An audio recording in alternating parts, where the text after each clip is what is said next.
allez bien. Alors la vidéo du jour, c'est une vidéo qu'on voit de plus en plus sur les chaînes beauté, mode, etc. Et je trouvais que c'était peut-être sympa en fait de vous faire partager ça, puisque c'est en fait la vidéo comment je me maquillais et je m'habillais au collège-lycée. Il y en a qui font au collège, il y en a qui font au lycée, moi je vais vous faire les deux. Bah oui, pourquoi choisir, pourquoi, enfin voilà.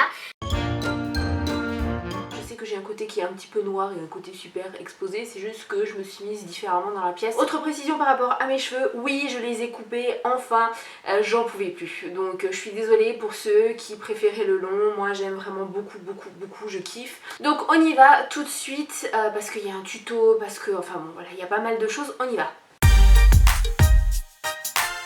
Alors le collège, ça a été une période très compliquée pour moi. Si vous avez vu ma vidéo See My Life ou si vous me suivez depuis pas mal de temps, vous savez que j'ai eu beaucoup de soucis. Bon, une enfance de merde, ça voilà, tout le monde le sait.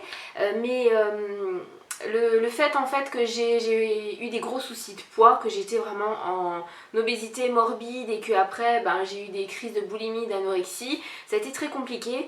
Et c'est le passage en fait collège-lycée, le fameux passage où on devient grand, etc. Et moi j'ai perdu en 3 mois, je suis passée de la taille 56-58 à la taille petit 38.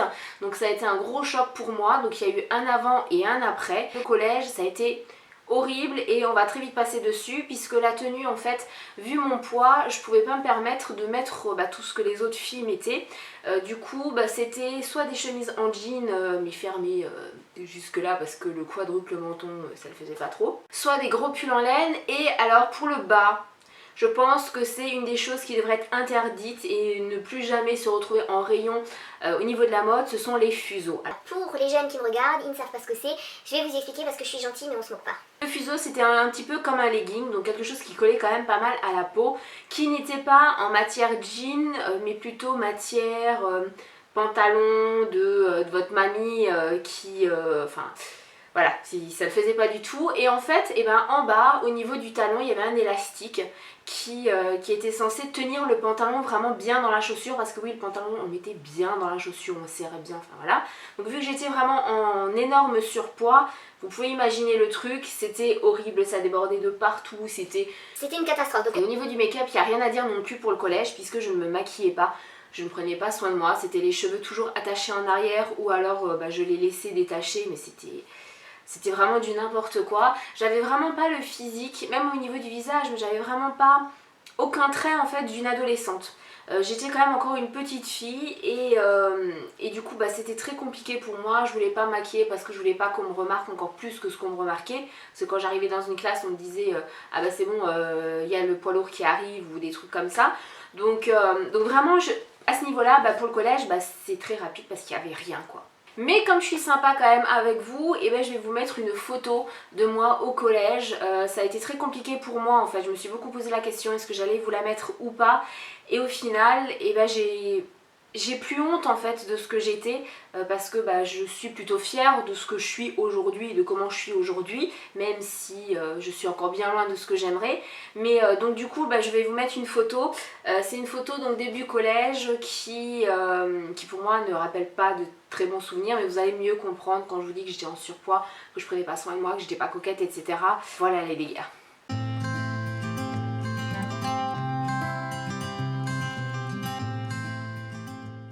Le collège c'était avant cette perte de poids, le lycée c'est forcément après. Et là, je suis devenue... Mais ta gueule! Ta gueule! Ta gueule! Je suis devenue bipolaire vestimentairement parlant, puisque j'ai vraiment mais les extrêmes, enfin c'est impressionnant quand j'y repense. Super sexy ou alors totalement urbaine. Donc super sexy c'était j'ai très vite compris que c'était peut-être pas le look qu'il fallait adopter hein. Je voulais tellement montrer en fait ma perte de poids que j'en faisais trop, c'est-à-dire mini jupe ras de la chatoune, décolleté, même pas besoin de mettre un haut parce qu'on voyait de façon tout, talon de 8 cm, enfin bon vous ajoutez tout ça, je suis la chaudasse de base, voilà hein, c'est ce que ça reflétait. Donc je me suis très vite tournée vers quelque chose d'un peu plus classe. J'ai eu beaucoup de tailleurs puisque bon ma formation de secrétaire en fait m'a aussi mis dans ce bain là, les petits tailleurs, les petits chemisiers, talons, etc. Mais également des choses enfin plus simples, toujours aussi sexy, féminin, etc. Mais quand même plus raisonnable que la mini-jupe. Donc je vous ai sélectionné 2 robes en fait que je portais, que j'ai gardées parce que je peux pas les jeter. Je commence à pouvoir rentrer dedans, donc c'est plutôt pas mal de se dire qu'on peut rentrer à nouveau dans les robes du lycée. Donc la première, c'est une robe que je mettais très souvent. Une robe qui était... alors, elle va passer, je l'ai à l'envers, elle passe en fait...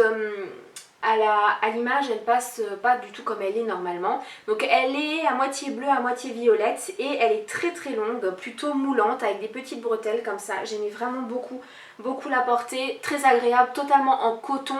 Donc c'était vraiment quelque chose que je portais beaucoup en été notamment. Et la seconde, c'est une robe qui est pour moi en fait très importante au niveau sentimental, puisque c'est un ex à moi qui me l'a ramenée quand il était à Hong Kong. Elle est totalement en soie, je suis désolée, il y en a qui vont râler parce que voilà, c'est de la soie et puis blablabla. Donc c'est une robe traditionnelle avec le petit col, les petites manchettes. Il y avait donc la fermeture, elle est à l'arrière et elle fait tout le long. Et donc elle est très longue. Mais vraiment, quand je vous dis très longue, voilà. La particularité de cette robe, c'est qu'elle est fendue sur le côté. Elle est très fendue, limite peut-être un peu trop. Mais je l'aime vraiment beaucoup, je peux pas me résigner à la donner, à la vendre ou quoi que ce soit, parce que voilà, elle a une importance sentimentale. Et puis pour le côté urban, streetwear, etc., ben j'ai reproduit le look. Donc maintenant vous n'aurez pas de photo de moi à l'époque, puisque malheureusement je n'en ai plus. Mais c'était en fait le look en fait idéal pour moi. C'est-à-dire que c'était un dénime, donc là j'ai repris mon dénime favori, c'est exactement le même, la même coupe, etc. Juste quelques tailles au-dessus. Avec un débardeur blanc, je trouvais, et je trouve encore aujourd'hui, que l'association dénime et le blanc, et ben, ça s'accorde très bien. Je mettais très souvent une chemise à carreaux autour de la taille et j'avais mon blouson en cuir. Là encore, il y en a qui m'ont râlé, c'est du vrai cuir. C'est un blouson que je ne porte plus aujourd'hui, que je garde pareil parce que voilà, sentimentalement parlant, voilà, ça veut dire beaucoup. Et puis accessoirement, il m'a aussi sauvé la vie, hein, ce blouson. Pourquoi j'avais un vrai blouson et pas un perfecto en simili, etc. C'est parce que j'avais beaucoup de potes qui faisaient de la moto. Et comme je viens de vous le dire, il m'a sauvé la vie si je l'avais pas eu, enfin voilà. Il est très amoché, mais donc je pourrais même pas le vendre ou vous le donner à quelqu'un, mais je l'aimais beaucoup. Au jour d'aujourd'hui, je pourrais plus le porter parce qu'il est trop lourd, parce qu'il est trop imposant et tout. Mais c'est un look que je portais très souvent avec mes Converse. Mes Converse, voilà, j'en ai encore aujourd'hui. Pas les mêmes, hein, mais enfin, j'ai renouvelé quand même. Mais je peux dire que ça fait presque 20 ans que j'ai des Converse aux pieds. Ouais, si, ça fait bizarre. Et sinon, bah, tout le reste du temps, c'était peut-être pas de jogging, mais c'était jean quand même assez, on va dire, assez moulant, encore une fois, parce que j'étais fière de ma perte de poids. Et c'était suite à capuche, enfin voilà, des trucs mais pas super féminins, ou à l'opposé, des petits tops où on voyait le nombril, ou enfin voilà, des choses pas très décentes. Donc c'est vrai que bah, mon look était approximatif à l'époque, mais je me cherchais. J'espère qu'aujourd'hui ça va mieux, enfin je pense que bon, voilà, hein, on m'a dit que je me bonifie avec le temps, donc je le prends, hein, je l'accepte sans problème. Et donc pour le make-up, et ben là je vous propose un tuto. C'est un tuto que j'ai eu beaucoup de mal à faire, tout simplement parce que je me suis rendu compte. J'ai beaucoup préparé la vidéo quand même parce que c'est pas simple de se rappeler ce qu'on utilisait à l'époque, etc. Je me suis rendu compte que je mettais des couches et des couches et des couches et des couches et des couches sur la figure. Logiquement avec l'âge, on rajoute des couches pour camoufler, pour... Je suis en train de bouffer un cheveu, c'est parfait, c'est bien. Pour un peu arranger les choses, et ben moi, plus je prends de l'âge, entre guillemets, et moins j'en mets sur la face, donc ben voilà, hein, c'est comme ça. Vous savez maintenant, je fais rien comme tout le monde. Et donc du coup, ça a été très compliqué pour moi, parce que dès la seconde couche de fond de teint, oui, vous avez bien compris, 2 couches de fond de teint. J'avais la sensation que ma peau étouffait réellement, voilà, j'étais vraiment pas à l'aise et je me demande comment je faisais à l'époque, mais en tout cas bah voilà, avec des produits que j'utilise aujourd'hui, j'ai refait le make-up et je me rends compte que c'était un peu n'importe quoi. Sauf une chose, c'est quelque chose que j'ai reproduit là, c'est-à-dire que le crayon noir dans la muqueuse, c'est quelque chose que je mettais plus depuis longtemps et je me suis rendu compte que ça rendait plutôt pas mal. Donc voilà, c'est quelque chose que je vais garder, mais c'était assez simple, hein. C'était encore une fois, j'étais encore une fois, et là pour le make-up, bipolaire, maquillagement parlant, hein. Non, ce mot n'existe pas, mais c'est pour te faire comprendre le truc, si tu vois ce que je veux dire. Parce que soit j'étais presque totalement naturelle, soit c'était le gros smoky, rouge à lèvres noir, enfin bon, vous allez voir, je pense que ça vaut le détour. Alors c'est simple, hein, c'est tout ce qu'il ne faut pas faire. Voilà, ce tuto c'est tout ce qu'il ne faut pas faire. Donc prenez des notes et vous éviterez beaucoup de bourdes au niveau du make-up. Ma priorité c'était le teint parce que j'avais des boutons, j'avais des... C'était pas la calculatrice mais c'était quand même assez compliqué pour moi et donc du coup c'était le teint. Le seul souci qu'il y a c'est que bon c'était dans les années 2000, c'était un petit peu forcé, voilà. J'avais tendance à mettre vraiment la dose. Donc là je vais utiliser le Nude Illusion de... Catrice, je vous en reparlerai de toute façon de celui-là. Moi ce qui me pose problème c'est qu'à l'époque j'utilisais le fond de teint, enfin j'appliquais le fond de teint avec les mimines. Donc comment vous dire que là ça va être très compliqué, j'ai très peur. Déjà me mettre une tonne de fond de teint sur la gueule ça me fait peur, mais alors si en plus je dois l'appliquer au doigt. Bon on va faire comme à l'époque, voilà, il n'y avait pas de pinceau, il n'y avait pas de beauty blender, il n'y avait pas tout ça. Ça va être une catastrophe, voilà, ça fait 16 ans je pense que j'ai plus appliqué de fond de teint. Oh là là. Donc j'en mettais bien partout. Alors là, bon, ce qui est bien, c'est que là j'ai pris un fond de teint qui est quand même assez invisible. Mais enfin, invisible quand on regarde de près, tout est relatif. Hein. Mais je vais devoir rajouter une couche. Je le sens bien que je vais devoir rajouter une couche. C'était dégueulasse de faire ça à la main, c'est dégueulasse. Alors là, je peux vous dire que de près, c'est catastrophique. Donc vu qu'il n'y en a pas assez par rapport à l'époque, je vais remettre une seconde couche. J'ai hâte de me démaquiller. Hein. C'est... Vraiment. Oh, c'est une catastrophe. Ah bah là voilà, là on arrive à l'effet plâtre que j'avais à l'époque. Qui aujourd'hui n'est plus possible du tout. J'ai l'impression que ma peau est déjà en train d'étouffer là. Ce que je faisais une fois que j'avais fait ça, c'est que je poudrais.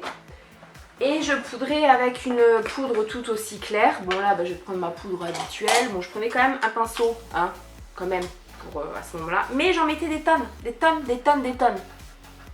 Vraiment. Ça va être horrible. Et une fois que ça c'était fait, alors les sourcils on s'en foutait complètement. Moi je ne les brossais pas, je ne les peignais pas. Donc autant vous dire que le fond de teint qui était dans les sourcils, c'est... Voilà. Et pour les yeux, je restais quand même assez nude. Au niveau des paupières, je ne faisais quasiment rien. Ou alors je prenais une ombre à paupières très claire pour donner encore de la lumière et un côté très clair. Hein. C'est pas comme si j'avais déjà l'air d'un cadavre comme ça. Vu que j'ai plus le make-up que j'avais, et heureusement, j'ai pris donc la Nude Look de Max More.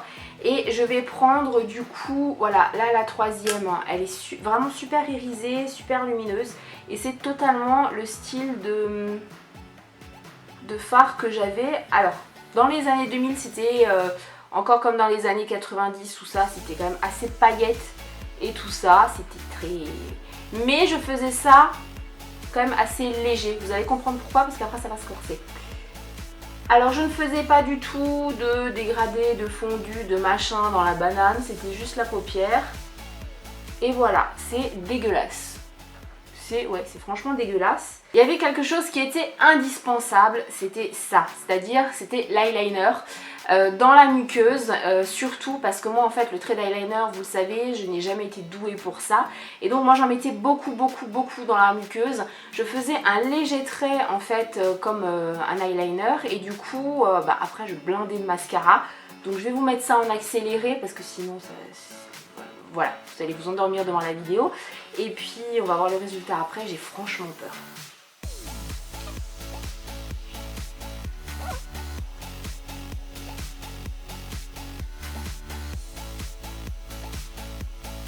Bah oui voilà, c'est arrivé, je me suis mis le eyeliner dans l'œil.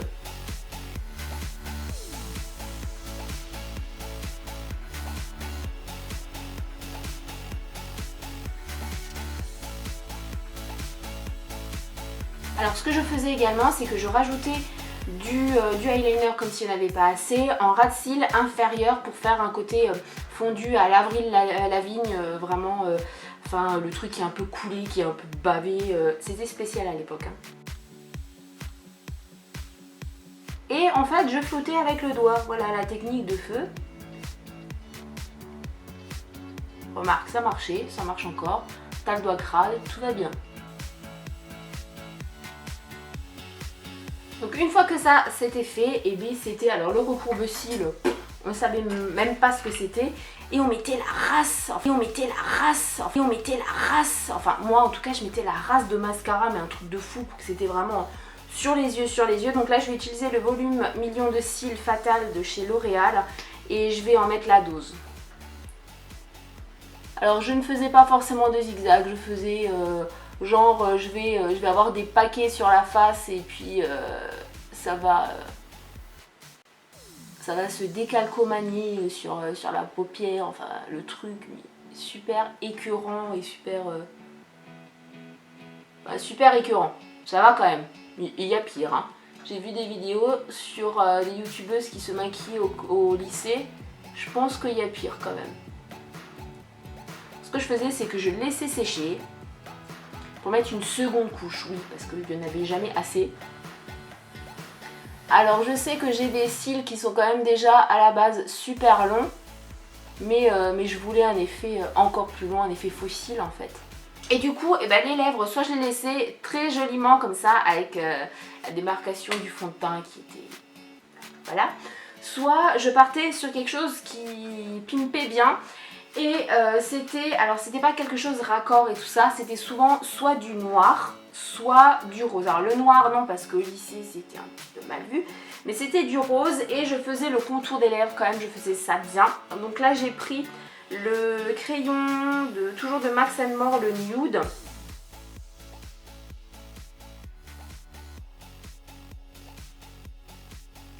J'ai choisi un fuchsia de chez Avon qui envoie sa viande quoi.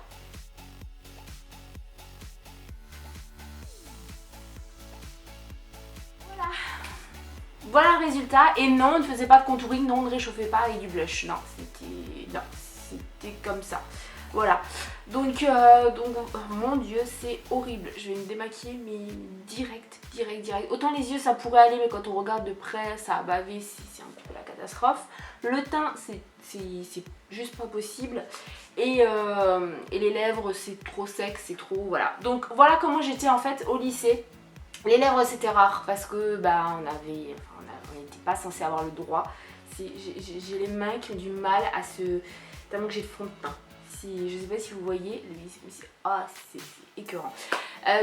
Voilà, pour les cheveux, ce que je faisais, c'est que soit je les avais souvent attachés comme ça, voilà, soit en queue de cheval bien haute, et je vais me crader les cheveux avec les mains qui sont pleins de fond de teint, c'est parfait, bien haute. Genre tu vois le truc quoi. Voilà, je crêpais aussi, alors là je vais pas le faire parce que mon dieu j'ai pitié de mes cheveux. Mais limite le palmier, mais ce qu'il y a c'est que j'avais les cheveux super longs jusqu'aux fesses. Donc là ça va pas rendre pareil. Ou alors je l'ai détaché et vu que j'avais les cheveux décolorés, qu'ils étaient super longs, donc il faut imaginer le truc, les cheveux super longs et tout, et je faisais ma bitch, voilà, hein, avec des coiffures un peu voilà, je sors de mon lit et voilà. Mais en général c'était quand même plus les cheveux attachés et basta quoi, tout simplement parce que j'avais très vite chaud, parce que c'était pas agréable, parce que il se coinçait tout le temps dans la chaise et tout. Les petites vis qu'on avait sur le dossier des chaises au lycée, et bien j'avais les cheveux qui se coinçaient dedans et ça faisait super mal. Ou j'avais un narvalo derrière qui n'arrêtait pas de me tirer les cheveux. Donc oui, on était au lycée, mais c'était, enfin bon voilà. Et donc voilà à quoi je ressemblais un petit peu au lycée. Pour le look en fait, je vais vous mettre des photos tout de suite après où j'ai reproduit le look un petit peu que j'avais. Et ce que je vais faire, c'est que je peux pas rester comme ça. J'ai la peau qui est en train d'étouffer. Je vais me démaquiller, je reviens vous parler parce que là c'est pas possible.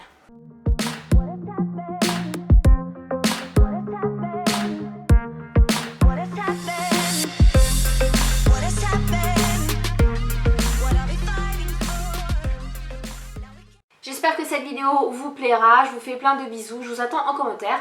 Dites-moi comment vous étiez habillés, quel était votre style, si vous avez toujours le même ou pas de l'époque en fait du lycée. Et puis pourquoi pas envoyez-moi vos photos sur Snap ou sur des autres réseaux sociaux, ça me fera plaisir de les voir. Parce que moi j'assume, je vous montre des photos mais j'en ai pas en retour. C'est un petit peu frustrant. Jusqu'à la prochaine vidéo, je vous fais plein de bisous. Je vous aime.